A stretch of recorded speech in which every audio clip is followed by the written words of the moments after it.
اس وقت آزاد کشمیر میں بڑے پیمانے پر پن بجلی منصوبوں پر کام جاری ہے۔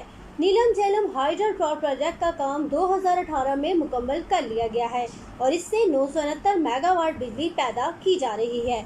سی پیک کے تحت کوہالہ ہائیڈل پاور پروجیکٹ کا معاہدہ بھی طے پا چکا ہے اور یہ معاہدہ چین کی کمپنی حکومت پاکستان اور حکومت آزاد کشمیر کے درمیان ہوا۔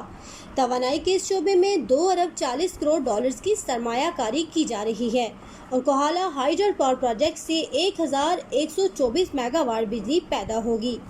سستی اور ماحول دوست بجلی کی پیداوار کے لیے حکومت پاکستان اور چین کے درمیان آزاد پتن ہائیڈل پاور پروجیکٹ کا معاہدہ بھی طے پا چکا ہے۔ اس پن بجلی منصوبے سے 700 میگا واٹ بجلی پیدا ہوگی اور یہ منصوبہ 2026 میں مکمل ہونے کا امکان ہے۔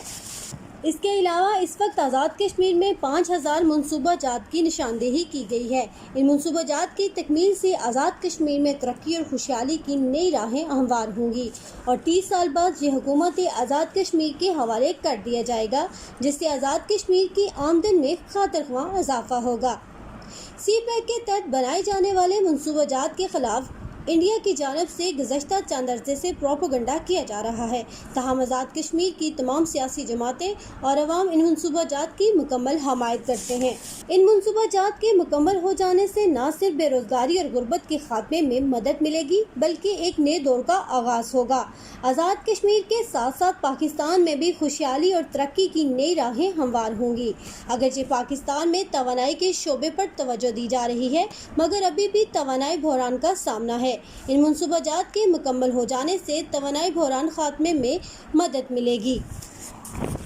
عالمی ماہرین کے مطابق سی پیک منصوبے سے جنوبی ایشیا اور وسطی ایشیا میں بسنے والے 3 ارب سے زائد عوام استفادہ حاصل کر سکیں گے۔ سی پیک منصوبہ جہاں پاک چین دوستی کے استحکام کا مظہر ہے، وہیں جنوبی ایشیا بالخصوص پاکستان کے روشن معاشی مستقبل کی بھی ضمانت قرار دیا جا رہا ہے۔ تاہم ضرورت اس امر کی ہے کہ اس منصوبے پر کام کا تسلسل برقرار رہے اور یہ کام خلوص نیت سے پایہ تکمیل تک پہنچے تاکہ پاکستان پر غربت کے چھائے بادل چھٹ سکیں اور سودی قرضوں میں جکڑی پاکستانی قوم اس مالی بوجھ سے آزاد ہو سکے۔ فائزہ گیلانی، کنٹری نیوز، مظفر آباد، آزاد کشمیر۔